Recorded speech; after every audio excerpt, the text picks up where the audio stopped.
நண்பர்களே, இன்று கிருஷ்ணர் பற்றிய கிருஷ்ணர் கதை, பாண்டவர்களுக்கு ஏன் உதவினார்?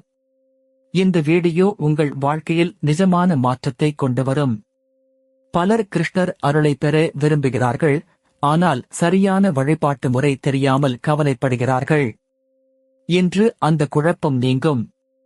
பழங்கால தமிழ்நாட்டு கோவில்களில் கிருஷ்ணர் பக்தர்கள் கடைபிடித்த ஒரு மறைபொருள் இருக்கிறது. அது வெறும் சடங்கு அல்ல, உங்கள் மனம், உடல், குடும்பம் அனைத்துக்கும் நேரடி தொடர்பு உடையது.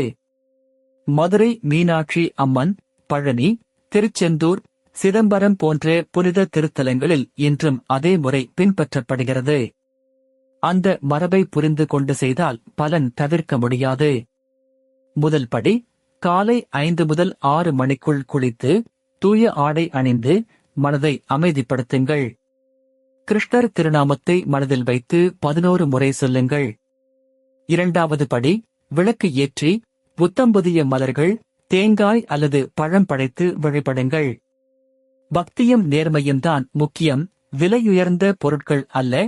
மூன்றாவது படி, கிருஷ்ணர் கதை, பாண்டவர்களுக்கு ஏன் உதவினார் தொடர்பான குறிப்பிட்ட மந்திரத்தை தினமும் 27, 54 அல்லது 108 முறை சொல்லுங்கள். 21 நாட்கள் தொடர்ந்து செய்தால் மன தெளிவு கிடைக்கும். நான்காவது படி, வெள்ளிக்கிழமை அல்லது சிறப்பு நாட்களில் உபவாசம் விருப்பமானது, ஆனால் சாத்விக உணவு, பொய்யற்ற வார்த்தைகள், கோபமின்மை ஆகியவை மிக முக்கியம். கிருஷ்ணர் அருள் கூச்சமுள்ளவர்களுக்கும் நிச்சயமாக கிடைக்கும்.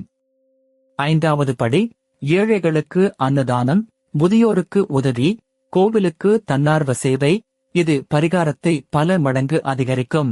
எதிர்பார்ப்பின்றி கொடுங்கள். ஆராய்ச்சியாளர்கள் சொல்வது, தினமும் 5 நிமிட பக்தி ஒலி கேட்பது மூளையை அமைதிப்படுத்துகிறது. மன அழுத்தம், தூக்கமின்மை, குடும்ப பிரச்சனைகள் படிப்படியாக குறையும். உண்மை கதை, சேலத்தில் ஒரு குடும்பம் பல ஆண்டுகள் கஷ்டப்பட்டது. கிருஷ்ணர் விரதமும் நேர்மையான பூஜையும் தொடங்கினார்கள். வியாபாரம், உடல் நலம், மன அமைதி மெல்ல மெல்ல மேம்பட்டது. இன்னொரு கதை, கோயம்புத்தூரில் ஒரு இளம் தம்பதி குழந்தை வரம் வேண்டினார்கள். கோவில் மரபை பின்பற்றி கைமாறு எதிர்பாராத சேவை செய்தார்கள். மாதங்களுக்குப் பிறகு அவர்கள் மனதில் ஆழமான அமைதியும் புதிய நம்பிக்கையும் தோன்றியது. தவறான நம்பிக்கை மற்றும் உண்மை, அர்ச்சகர்கள் மட்டுமே சரியாக வழிபட முடியும் என்பது தவறு. இதயத்தில் இருந்து வரும் பக்தி போதுமானது, முறை நேர்மையாக இருந்தால் போதும். மற்றொரு தவறான நம்பிக்கை, ஒரு தவறு எல்லாவற்றையும் பாழாக்கிவிடும் என்பது தவறு. கிருஷ்ணர் கருணை கடவுள். தாழ்மையுடன் மீண்டும் தொடங்குங்கள், அருள் தொடரும். இன்றைய செயல் திட்டம், இன்று இரவு தூக்கத்துக்கு முன் 5 நிமிடம் கிருஷ்ணர் திருநாமம். நாளை காலை விளக்கு ஏற்றுங்கள்.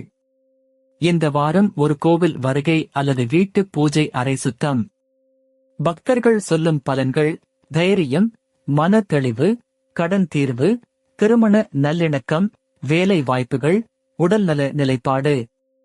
நேரம் ஒவ்வொருவருக்கும் மாறுபடும், பொறுமையுடன் நம்பிக்கை வையுங்கள்.